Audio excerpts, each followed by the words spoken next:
ஆனந்த மலர்களாக அன்பியம் மலர வேண்டும். ஆவியின் கொடைகள் அனைத்தும் அகிலத்தை நிரப்ப வேண்டும். மானுட நேயங்கள் மண்ணில் மலர வேண்டும். இந்த மண்ணில் மலர வேண்டும். அன்பிய வாழ்வே, கிறிஸ்துவ வாழ்வு, கிறிஸ்தவ வாழ்வே, அன்பிய வாழ்வு. திருச்சி பிராட்டியூரிலே தனது பணிக்கென சிறப்பான மையத்தை கட்டி அருமையாக செயல்பட்டுக் கொண்டிருக்கிற தமிழக ஆயர் பேரவையின் அன்பிய பணிக்குழுவானது 2026 ஜனவரி திங்களை அன்பிய மாதமாக அறிவித்து 2025 அக்டோபர் 4ஆம் தேதி வெளியிடப்பட்ட திருத்தந்தை 14ஆம் லியோவின் முதல் திருத்தூது ஊக்க உரையான அன்பிய வாழ்வே, கிறிஸ்துவ வாழ்வு, கிறிஸ்தவ வாழ்வே, அன்பிய வாழ்வு. திலக்ஷிதே ஐ ஹவ் லவ்ட் யூ, நான் உன்னை அன்பு செய்தேன் என்கின்ற கருப்பொருளில் இந்த மாதம் முழுவதும் சிந்திக்க அழைக்கின்றது. தமிழக மறை மாவட்டத்தில் இருக்கின்ற எல்லா அன்பிய பணிக்குழு செயலர்கள் மற்றும் அன்பிய ஒருங்கிணைப்பாளர்கள், அன்பிய தன்னார்வ தொண்டர்கள், களப்பணியாளர்கள் அனைவரையும்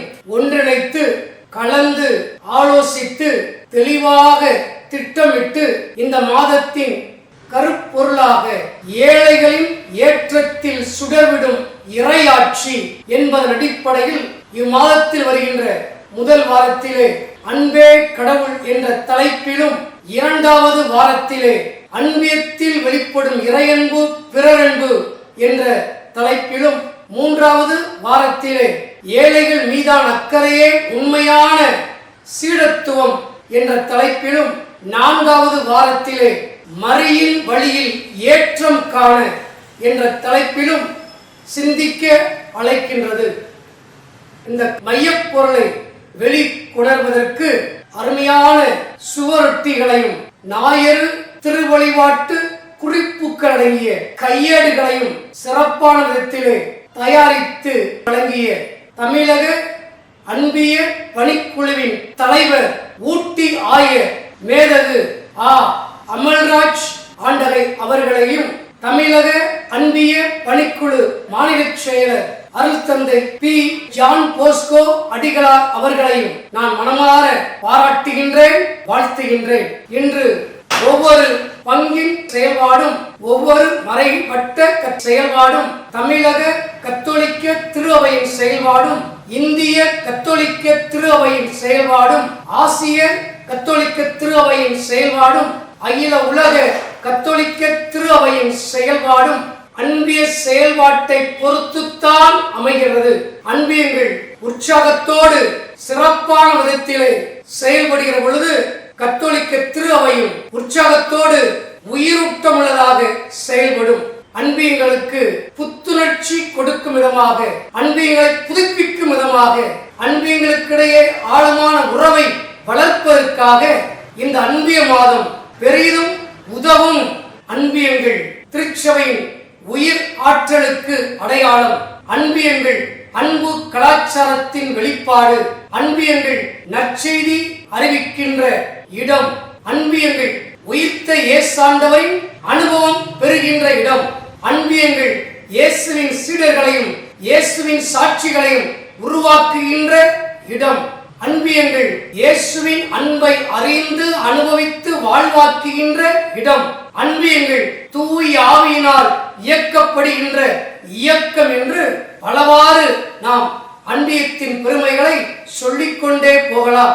1992ஆம் ஆண்டு கூடிய கிழக்கு ஆப்பிரிக்க ஆயர் பேரவை கூட்டத்திலே அன்பியம் காலத்தின் கட்டாயம் என்று வலியுறுத்தப்பட்டது. 1994ஆம் ஆண்டு ரோமையிலே நடைபெற்ற ஆப்பிரிக்க ஆயர்களின் மாமன்றத்திலே மொசம்பிக் ஆயர் ஜோடோ சிலாத்தோ அவர்கள் அன்பியத்தை, கிறிஸ்தவ அடிப்படை குழுமங்களை, அதாவது அன்பியங்களை புறக்கணித்து விட்டு செயல்படும் திரு அவையானது எதிர்காலம் இல்லாத திரு அவையாக போய்விடும் என்று திட்டவட்டமாக தெளிவுபடுத்தியுள்ளார். நாம் எவ்வாறு நமது அன்பிய கூட்டங்களில் அன்பிய கூட்டத்தை நடத்துகிறோமோ அதை பொறுத்துத்தான் அன்பியத்தினுடைய செயல்பாடும் சிறப்பாக அமையும். அன்பிய கூட்டங்களை நடத்துவதற்கு பலவிதமான முறைகள் இருக்கிறது. உற்று நோக்கு, கவனி, அன்பு செய், அதாவது 3 C's லுக், லிசன், லவ் என்கின்ற ஒரு முறையும், விவிலிய கண்ணாடி முறை, பைபிள் மிரர் மெத்தட் என்கின்ற இன்னொரு முறையும், இறைவாக்கினர் ஆமோஸ் முறை, ஆமோஸ் புரோகிராம் என்கின்ற ஒரு முறையும் இருக்கிறது. என்றாலும் கூட தமிழ் அளவிலும் இந்திய அளவிலும் ஆசிய அளவிலும் இன்னும் உலக அளவிலும் அதிகமாக பயன்படுத்தக்கூடிய ஒரு முறை என்னவென்றால் 7 ஸ்டெப்ஸ் காஸ்பல் ஷேரிங் மெத்தட், 7 படிநிலை நற்செய்தி பகிர்வு முறை. இதுதான் காமனாக எல்லாராலும் பயன்படுத்தப்படுகிறது. பல இடங்களுக்கு செல்கிற பொழுது மக்கள் எங்கள் அன்பியம் சிறப்பாக செயல்படுகிறது, உற்சாகமாக செயல்படுகிறது என்று சொல்கிறார்கள்.